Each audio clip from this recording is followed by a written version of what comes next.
The Gateway brings you the day's news from the St. Louis region and across Missouri. It also includes stories from the Illinois side of the river and our Metro East reporter, Will Bauer. In Alton, in Belleville, in East St. Louis, in Edwardsville, in Cahokia Heights, at Scott Air Force Base, I'm Will Bauer, St. Louis Public Radio. Listen to reports from Will and all of our journalists weekdays on the Gateway, on the STLPR app, and wherever you get podcasts. If there's one topic in Missouri politics that's evoked lots and lots of opinions lately, it's whether State Senator Maria Chappelle-Nadal should stay or go. No debate. I condemn it. It's outrageous, and she should resign. It was something silly to say. She immediately deleted it. It's not a big deal. This is a lot of fake outrage. She has no choice but to resign. I mean, I don't know how she stays in office. I hate to think that it's because she's a black woman, but I don't know why they want to throw her under the bus. The University City Democrat placed her political career into doubt after she posted, then deleted, a Facebook comment hoping for President Donald Trump's assassination. Chappelle-Nadal publicly apologized to Trump, her Senate colleagues, and the state. But some, including Republican Lieutenant Governor Mike Parson, want senators to expel Chappelle-Nadal from the Senate during next week's veto session. I believe that Senator Chappelle-Nadal's remarks and her unwillingness to take responsibility for what she said make it clear that she is no longer fit to serve our state. But State Representative Warren Love greatly complicated the push to get rid of Chappelle-Nadal. Last week, the Osceola Republican posted on Facebook that people who vandalized a Confederate monument in Springfield should be hung from a tall tree with a long rope. Both parties condemned Love's comments, but some Democrats, such as State Representative Michael Butler of St. Louis, are demanding that the two lawmakers receive equal punishment. And they have set a standard and set a precedent of how they react to these types of posts, and they could just copy and paste the same statement they made about Maria Chappelle-Nadal and send it about Warren Love. It isn't hard. On this episode of the Politically Speaking podcast, I talk with Chappelle-Nadal about whether her colleagues will back off on their threat to expel her. And Joe Manis and I will talk with two Republican political operatives with differing perspectives on whether she should be expelled. So let's hit the music. This is the Politically Speaking podcast, a candid conversation with the Show Me State's biggest political newsmakers. I'm Jason Rosenbaum. And I'm Joe Manis. That's Eric Greitens, Navy SEALs running for governor, and I'm really, really glad to be on with you, Jason and Joe. I'm going to push back on these regulators. I'm doing this for the people. I was encouraged along the way, not just by my family, but by a lot of teachers and professors, and knew when I was in college that I would run for office someday. We're very excited about the prospect of having some more free market solutions. Even though after the conversation, I still might not agree. We want our listeners to get a real sense of what drives these people. They're actually people with a story to tell. And I made a mistake, and I'm owning up to it. And I am not ever going to make a mistake like that again, and I have learned my lesson. My judge and my jury is my Lord Jesus Christ. That's State Senator Maria Chappelle-Nadal last month at a press conference in Ferguson, and I'm Jason Rosenbaum, a reporter with St. Louis Public Radio and the co-host of the Politically Speaking podcast. I had a chance to talk with Chappelle-Nadal on September 6th, which is exactly 1 week before lawmakers will return to Jefferson City for their annual veto session. As of right now, it's unclear whether lawmakers will actually consider kicking Chappelle-Nadal out of the Senate. But one of the first questions I asked her during our interview was whether she had a particular message to the senators that will ultimately decide her fate in the General Assembly's upper chamber. Well, I sent a letter to my colleagues in the last couple of weeks. And one of the things that I stated to them is that, sometimes when we have a lot of issues in our district, you respond in a certain way. And I made it very clear to them and to others that with everything going on, I had a lot of frustration and a lot of anger in my heart. And I also asked them for forgiveness and told them that when you are dealing with some of these issues, 3 weeks ago, it was the trauma that is happening in the community in which I serve in one way or the other. So we had the anniversary of Ferguson and the shooting of Michael Brown. A lot of the people who already have PTSD and other anxiety realized a heightened anxiety after they saw the visuals in Charlottesville. And I have this practice where I go through all of my followers and people who I follow. I go through their postings on social media to see how they're doing. I've been doing that for the last 3 years just to console individuals and give them some hope from time to time. I do that. That is part of my leadership. And I noticed that everything was okay in a sense. There's some anxiety during the anniversary, and then things just started changing when Charlottesville happened. And those images on TV were very, very, very disturbing to the people I represent and the people who I follow on social media. And then things really, really started triggering individuals here in St. Louis when the president made his statement. And basically what his statement meant to me is that, you know, he made room for people who practice covert racism because they could say, hey, at least I'm not Donald Trump. But there is a wide variety of things that could happen between what we deal with as minorities and women in the state of Missouri and in St. Louis in particular, and what the president was stating or at least inferring at that time. And that's pretty much what led me to this comment that I made on my personal Facebook. And I saw the changes in people's attitude on social media. I saw the trauma. There were people who could not sleep, including myself, because they were repeating in their minds the experience of Ferguson, which was not nice. So, you know, if you asked me, Maria, you know, what were you thinking when you wrote that down? I was thinking about the trauma that St. Louisans are incurring, even now as we're dealing with this Jason Stockley verdict. A lot of what you're seeing and hearing is a result of the trauma that people incurred in the last 3 years and over their lifetimes through their experiences. This is from the Kansas City Star. In a letter to his Republican Senate colleagues this week, GOP Senator Bob Dixon of Springfield called Chappelle-Nadal's Facebook post intemperate and embarrassing. He even noted that in the past she has been, quote, guilty of disrespect to the Senate and sometimes to its members personally by contemptuous behavior and comments. But while he will support an official censure of Chappelle-Nadal as well as her permanent removal from Senate committees, Dixon said he would not vote to expel her from the Senate. And those words were compelling to me because Senator Dixon is not one of your political adversaries. He's not Lacey Clay. He's not Josh Peters. He's not Jay Nixon. He's somebody who came to Ferguson from Springfield after Ferguson happened. And I talked with him about that. And by mentioning the fact that the disrespect to the Senate and sometimes its members, it prompted me this question. If one of your political adversaries had done exactly the same thing that you did, would you show them the same mercy that you're asking from your colleagues? Absolutely. So I can give you an example. Yes. Mr. Clay said something to the effect he was going to give Donald Trump the benefit of the doubt. And I was appalled by that as a Democrat. And I didn't publicly really respond to that. I just knew that that was hurtful to the people that are in the 1st Congressional District because we've seen who this person is. Now, I say that with the caveat that I've sent a letter to the president's office at the White House asking him for forgiveness as well, and also working with him in the future. Because one thing that you should know as well as others is that Senator Dixon and I actually work together.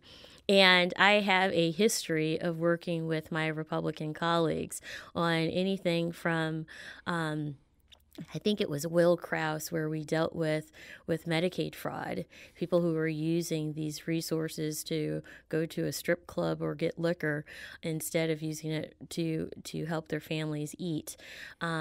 So and another example is there are other things, education reform, and it's unacceptable that many of our children are in school buildings that are totally unaccredited. So I've worked with my Republican colleagues. We're not going to agree on 100% of everything, but where we can build bridges, we do. What do you think the consequences should be for what you posted on Facebook? You know, I'm really reflecting on Article 2 and how how the First Amendment of the Constitution weighs out. If I was expelled, then there would be an immediate challenge to what kind of rights an individual has.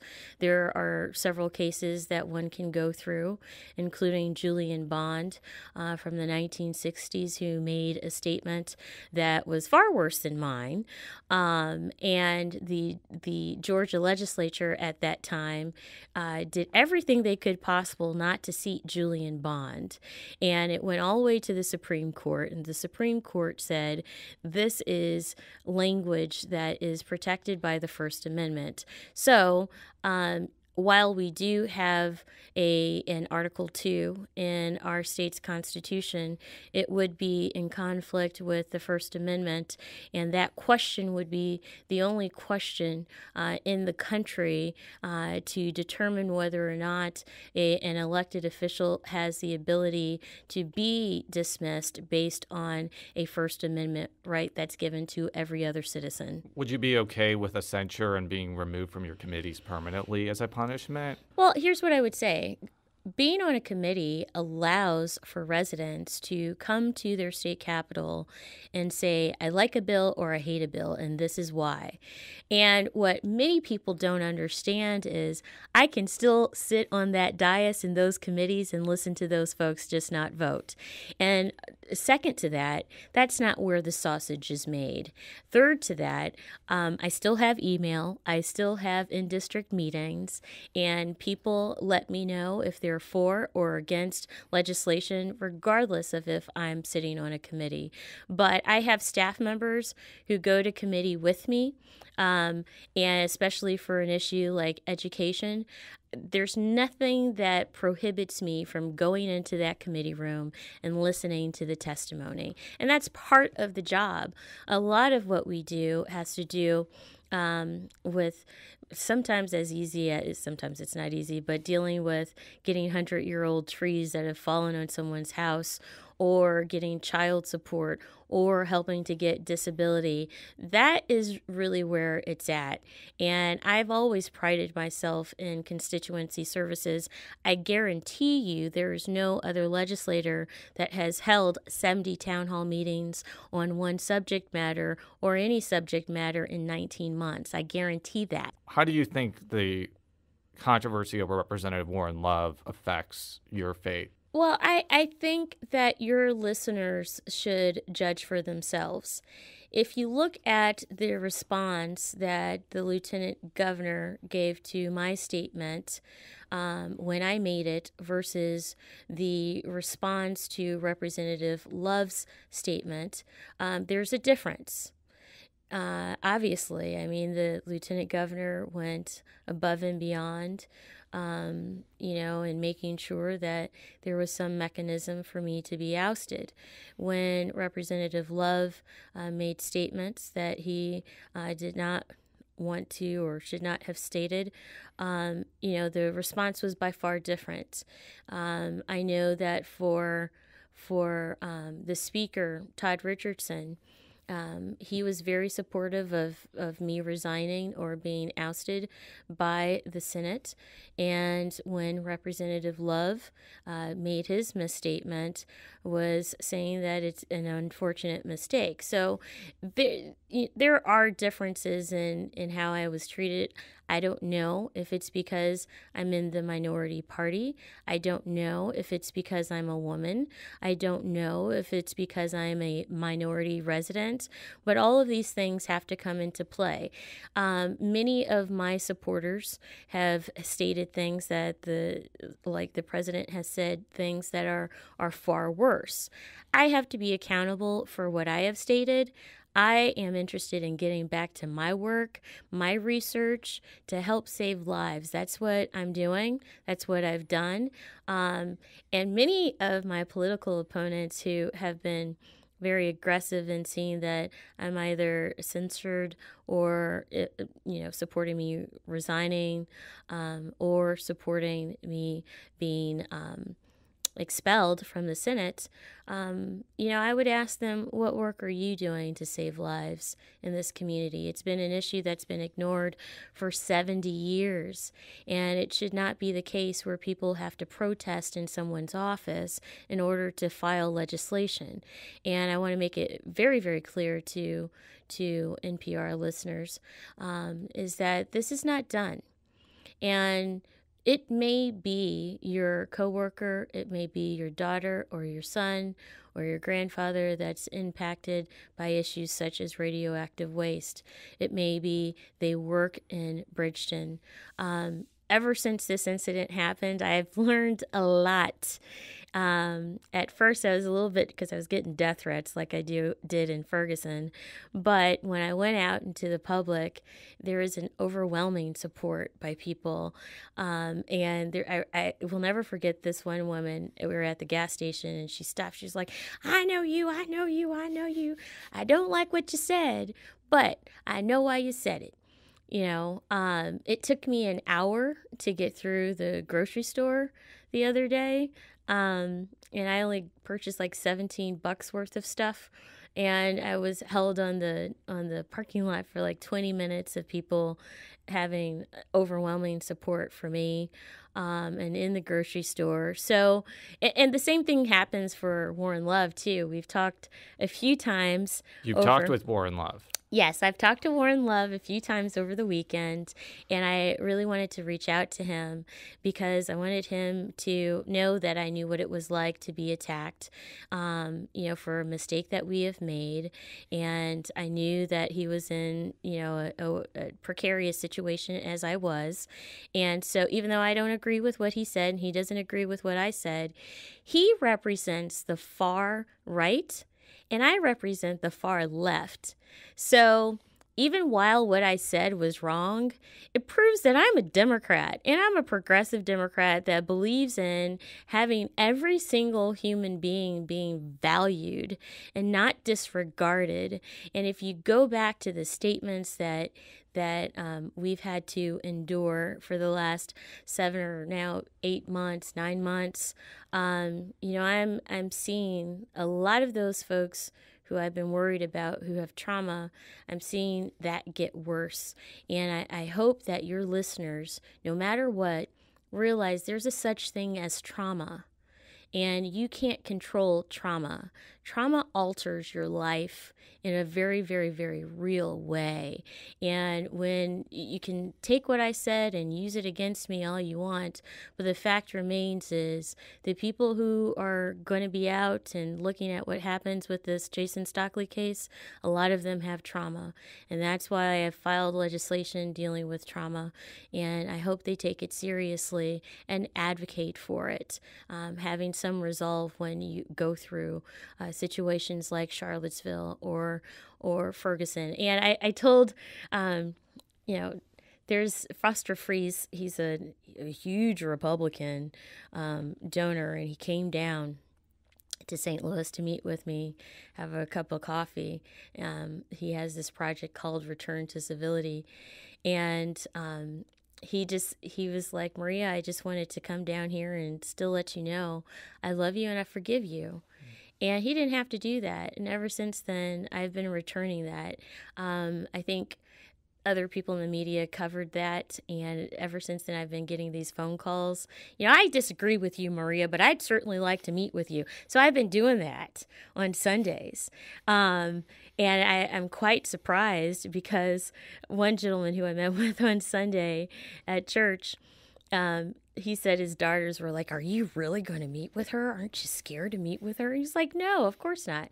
So he and I had way more in common than what we thought. If I leave you with anything, it is to pay attention to the trauma that people are going through, and it's layers of trauma. It's not just police brutality. It's the trauma of living in poverty. It's the trauma of not being educated. It's the trauma of not having two parents. It's the trauma of not being respected as a human being, and you know that you have every single gift that other people have, but because of what you look like, you're treated differently, and all those layers combined does cause trauma. And when you get to a situation like what we did in Charlottesville, it just makes things worse. And that was what I was responding to out of my love for the people that I represent.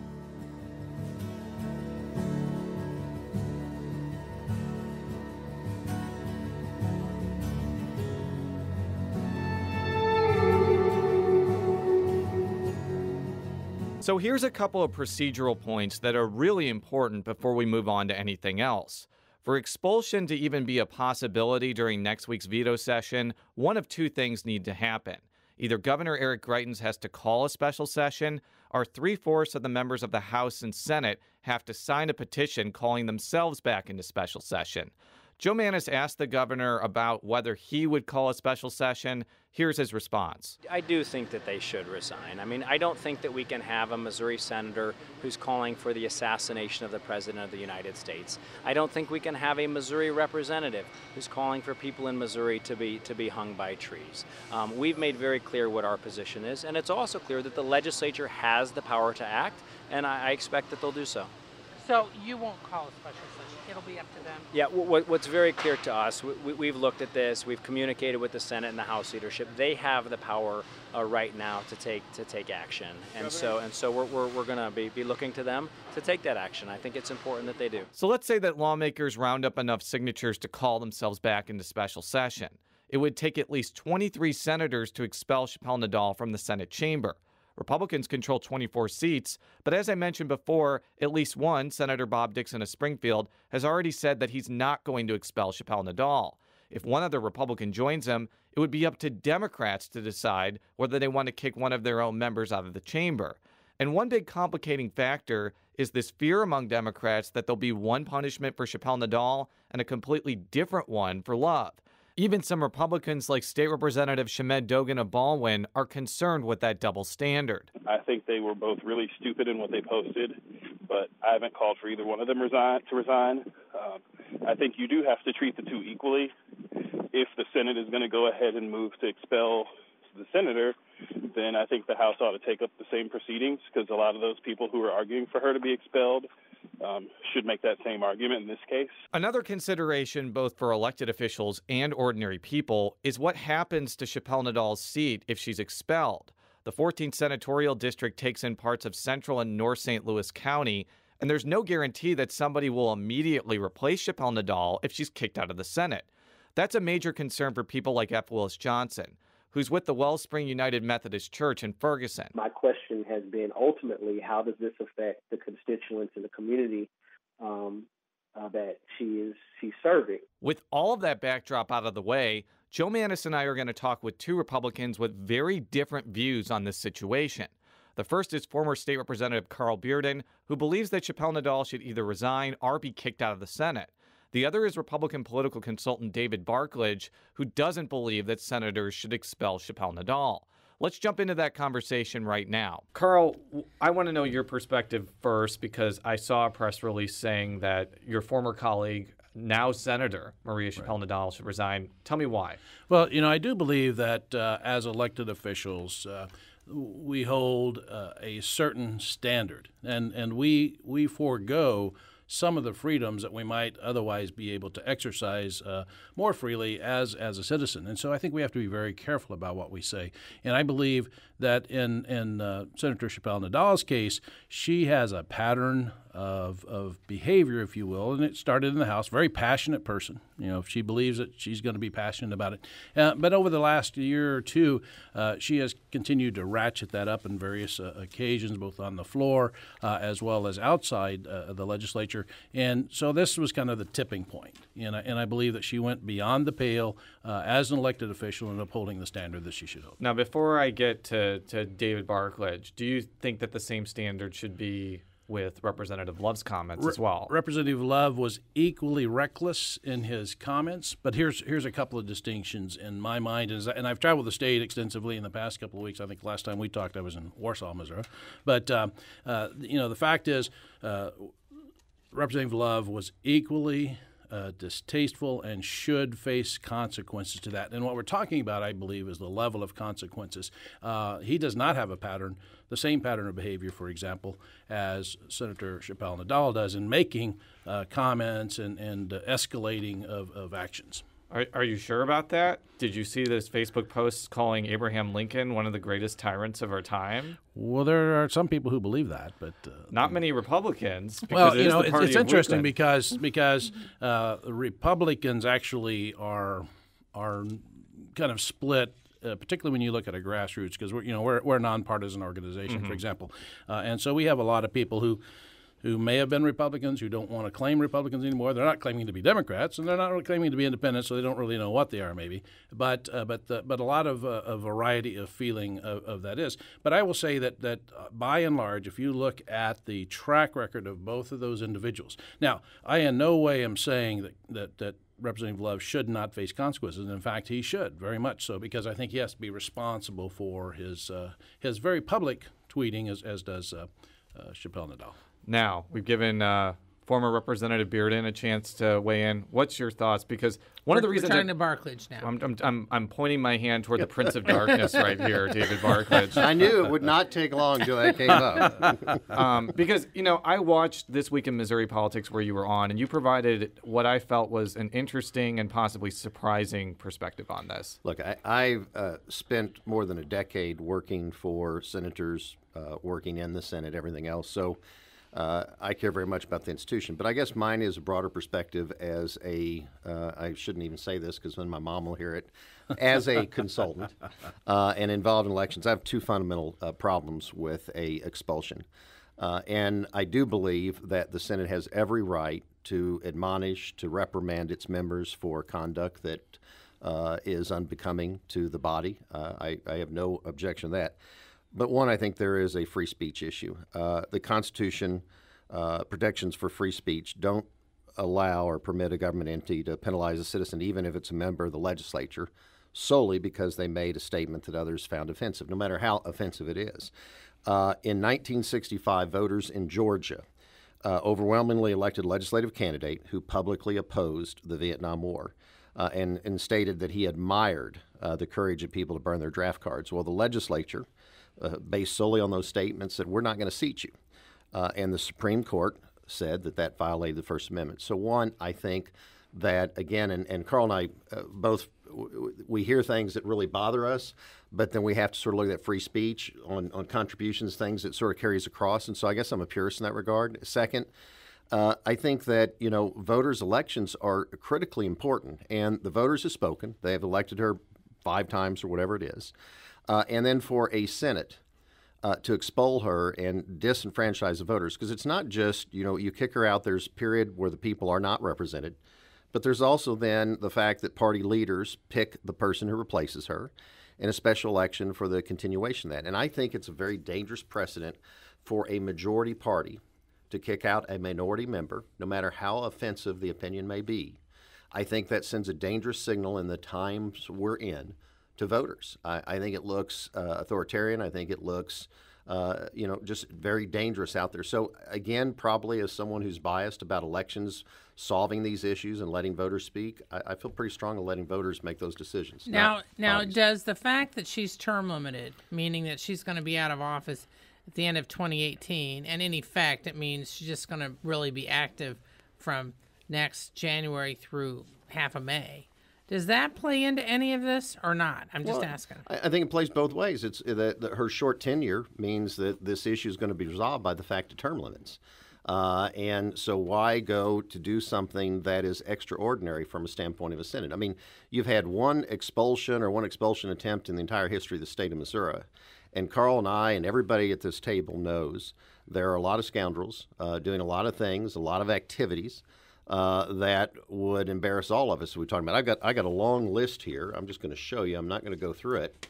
This just goes to show how much these consultants know what's going on. Of individuals under indictment, under investigations, everything else, while they're in the legislature that weren't expelled. So I just think that, again, the punishment may not fit the crime here, where resignation or where admonishment or some kind of other active measure should apply. Well, David is correct when resignation when he says resignation and applicable to both individuals, is the perfect and absolute outcome that should be had. But I don't see any indication from either one of them that's going to happen.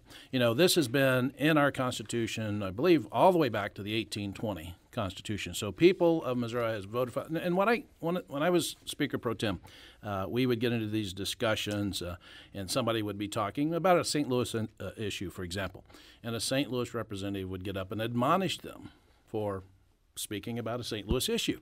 And so when the next representative sought recognition, I would say, does any other state representative wish to speak? Because while we are elected by districts, and they are all elected by district, they are also elected to represent the state as a state senator, as a state representative. There's a reason that state precedes their office, and I believe that's why the people in 1820 and 1875 and 1945 and one other in between had voted to put expulsion as part of that, as part of the U.S. Constitution, obviously, so it came from there originally, I believe. But the people continue to support that. But I do believe it ought to be extreme situations. It ought to be, innocent until proven guilty. In this case, the proof is there.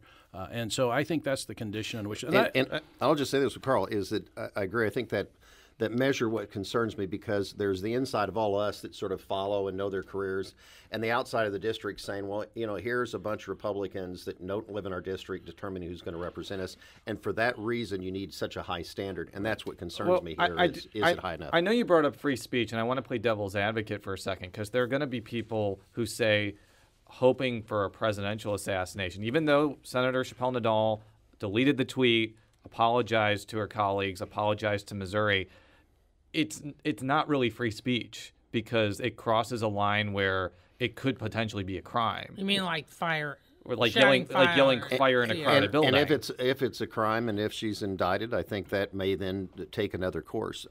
Mike, I will not comment on the seriousness of what she said. I think it's very clear. It's just more of a matter of, no matter how offensive we find it, that there has to be a standard applied here. That we're going to live with this standard for all. And so if minority members start saying things, at what point is that line that you cut off of what they said objectionable enough to kick them out of office by a majority party? And I believe the standard, though, is pretty clear. And I do think, I've traveled the state extensively in the last couple of weeks. About the only place I haven't been, I think, Southwest Missouri. But it hasn't really mattered. And what area I've been in, the feeling about and the belief of the people have been that was over the top. Now, if you come to her area, because what if we ran through a scenario that, let's say that she was expelled, and I even suggested that she go to the governor and say, Governor, I will resign if you will guarantee to call the special election at the earliest possible time.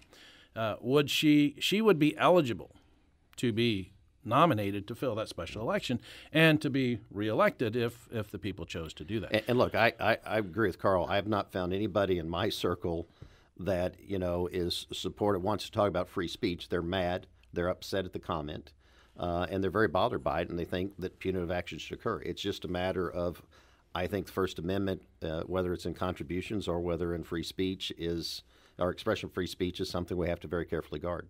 Well, does the fact that, Carl just mentioned a little bit of this, about some of the other stuff she's done that irritates people. She has filibusters all the time and has blocked Senate action.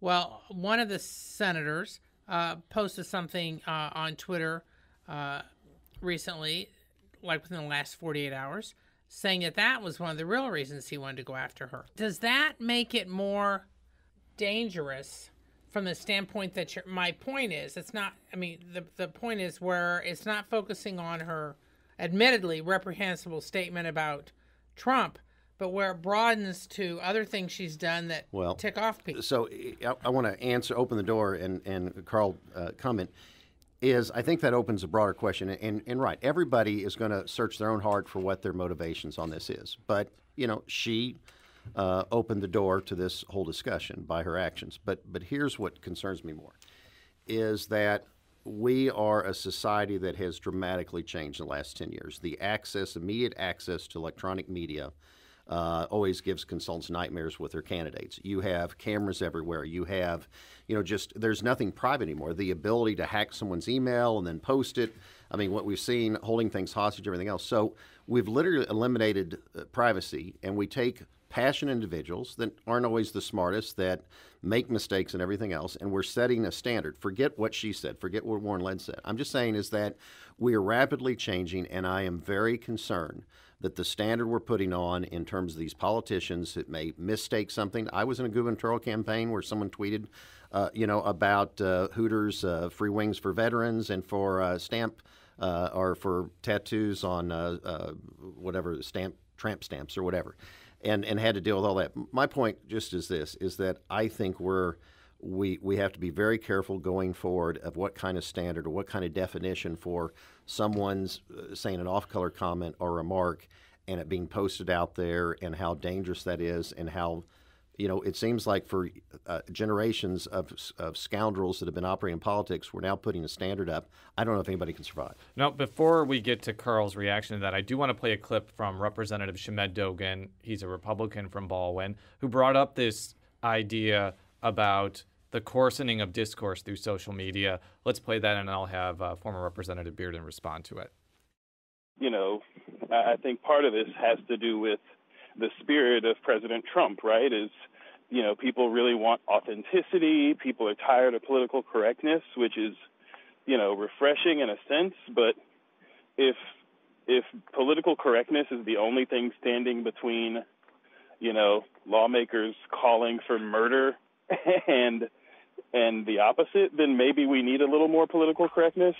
So in addition to responding to David's point, does Representative Dogan have a point in that social media is causing politicians to say more and more outrageous things? So we have several different things, and I think that does tie into what David's saying, because today, I mean, we've always kind of lived in a particularly in the last, I think, 20, 25 years, a world of gotcha politics. Your opponent's always looking for something or whatever, and that is being greatly enhanced by all the electronic media and means we have today. Because as David said, someone will say something in private that, nobody knew that a recorder was going or whatever, and those are used against them. In this case, though, we have two individuals who have publicly, voluntarily posted things that were inappropriate and unfitting for their positions, in my opinion. And what we have today, what my concern, opposite of David's, is that today we don't want people to have consequences for their actions, and I think there has to be consequences. Now,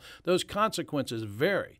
The consequences for David and I getting into a fist fight on the street after we leave here, or in the studio, is going to be different than the consequences if David and I get into a knife fight or a gunfight, right? So there's a different escalation, and there's a different payment to be had for those consequences. And I think that's what we lose sight of that. First off, we either want consequences or we don't. And if we're not going to hold people accountable and have consequences, then Carl, I think we agree. There should be consequences in both cases. It's just a matter of what the consequences may be. And that was, and I think Joe and I were going to ask, what should the consequences be? Well, and does the whole point? I mean, the general consensus I've been seeing on social media the last few days is that Representative Love's comments, whether or not they're equal or not, seems to have changed the dynamic of how people are approaching the Chappelle-Nadal thing, whether we agree or disagree, because it becomes more muddled for the public and for politicians. So, A, what do you think should be done? And B, what do you think will be done because of the muddiness? I think a couple things. One, we have to adhere to the Constitution, and I would suggest that the Senate and others, now that a motion is deciding, is look at the constitutional issues to make sure we just don't cross over.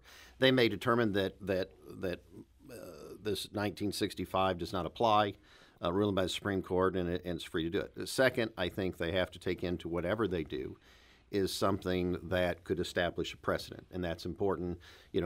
Carl and I, in dealing with the legislature, I mean, all those things, we always take into account what are we doing today and how's it going to affect tomorrow as well. And then I think third is that if you find that free speech, if you find that potentially disenfranchising voters, and you realize that you're going to lay a precedent, I think you need to look for options. And I guess my belief is that the Senate has some smart people in it that are going to look for options, whether it's resignation, whether it is restriction of duties, or whatever it might be, and do the right thing.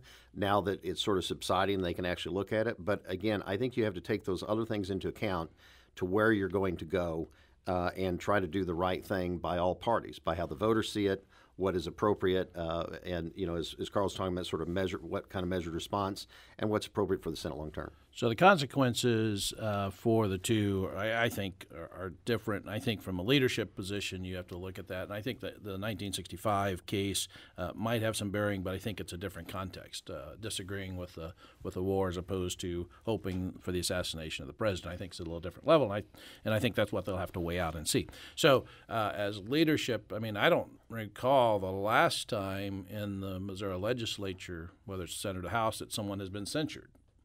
That's certainly the minimum that has to happen to Representative Love, for example. And I think with Senator Chappelle-Nadal, if she only ends up censured, I think that people will look at this and say, okay, well, it's okay to wish bad upon elected leaders. Again, I'm on the expulsion side. I understand the precedent that it sets, but again, my position, I think.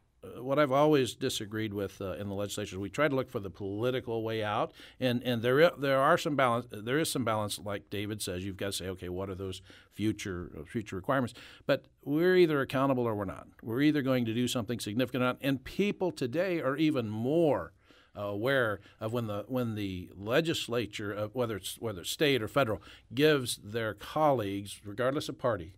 And this has never been a partisan issue. I've never heard anybody talk about the partisan issue. But regardless of party, gives them what the public would see as a free pass. But you do have to adhere to the Constitution. I think correct. that's correct. Caution. Absolutely. And that is, and I think that either censure and expulsion, I think they both fit into that. Now, Chappelle-Nadal has already been stripped of her committee assignments. I mean, the assumption is that definitely is going to stick regardless. I mean, have you heard much about what may happen on the House at all? I mean, so far Speaker Richardson hasn't said anything. Well, he released a statement, but he hasn't said if he's going to take any action. Well, that's what I mean, aside from a statement. Yeah, I think that he's in a corner at best that he has to do something. I mean, there is no question something has to happen, and as David says, it's a matter of extreme, if you will. And as a result, I think if he doesn't at least take committee assignments away from him, if they don't censure him, I think that the House in this case would lose a lot of status. That's it for the Politically Speaking podcast. You can read all of our stories at stlpublicradio.org. You can follow me on Twitter at Jay Rosenbaum, follow Joe on Twitter at Jay Manis, and until next time, so long.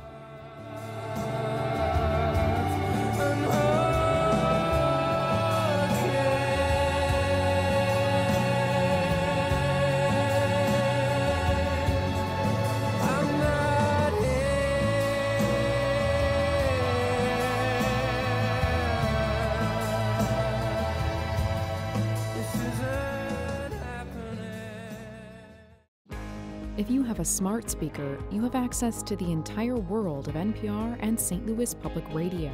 All the latest news and all the captivating stories. Activate our voices with yours by telling your smart speaker to play St. Louis Public Radio.